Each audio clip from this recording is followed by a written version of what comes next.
Our top story, the release of the long-awaited report today detailing the findings of an investigation into Riverside County's care of the Turpin siblings. As we've reported in the past, the Turpin siblings were abused for years in the family's Paris home by their parents David Turpin and Louise Turpin. After their parents' arrest, the children were placed in the care of both adult and child protective care services. The investigation began after news reports revealed that many of the Turpin siblings faced additional hardships while in the county's care after they were rescued in 2018. One of my brothers and me are the ones that don't have a place to really stay, and we're just being passed around. We have live team coverage tonight. News Channel 3's Jennifer Franco is standing by, going in depth on what the investigation revealed about the county's programs for children and vulnerable adults. She'll break down recommendations in the report. But we begin with Samantha Lomibao live tonight in studio. And Samantha, you looked at the heavily redacted report on the treatment of the Turpin siblings while in the county's care. What did you find?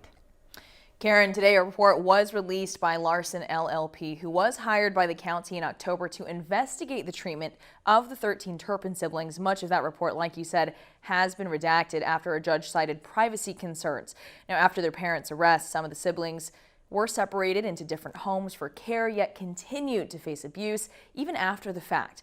Now, that report says that some of the siblings were placed with caregivers who were later charged with child abuse. Others experienced food insecurity and housing instability, and many of them could not find the money intended for their use. And the report found, quote, there were many times over the last 4 years that they received the care they needed from the county.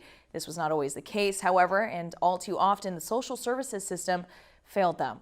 Now, the county has also provided information to News Channel 3 confirming that all $400,000 in the special needs trust that were raised for the Turpin siblings have been accounted for, and there was no misappropriation or theft. Now, today we also saw that document is part of the report, and much of that was redacted. Yet the siblings said, despite the money, they still continue to live in squalor. Now, on Tuesday, the county will meet to discuss the report. Supervisors will be allowed to read the unredacted documents and will be able to make changes and improvements moving forward, and you can find those full reports on our website right now, kesq.com. Live in studio, Samantha Lomibao, News Channel 3. Samantha, thank you. County supervisors will now be considering recommendations to the county's safety net program for children and vulnerable adults. News Channel 3's Jennifer Franco is live in the newsroom with more on what investigators found. Jennifer. Yeah, good evening, Karen. The review did find areas of strength in how the system of care performs, but the list of areas that need improvement is much longer. The county is responsible for the safety of approximately 700,000 children up to the age of 21. Now, the Turpin children were between the ages of 2 to 29 when they were rescued. These recommendations we obtained today answer calls made by Supervisor Karen Spiegel last December. I'm also concerned about all the children in the county care. Maybe their case isn't as high profile, but we have to care about all of our children. That's why it's of utmost importance to complete a full and independent evaluation of our county systems. The report found the Children's Services Division has already implemented strategies to retain employees, but more can be done. The county should hire more staff to reduce caseloads to improve the quality of care.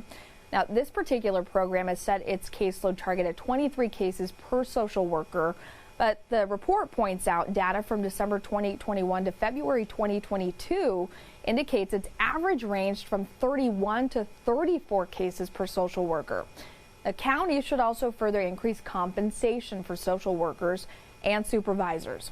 Now, when it comes to children in need of foster care, the county is advised to implement policies and support initiatives that places them with families. So, for example, if a grandmother has a DUI charge from 15 years ago, but the placement's otherwise safe and appropriate, a waiver may be considered.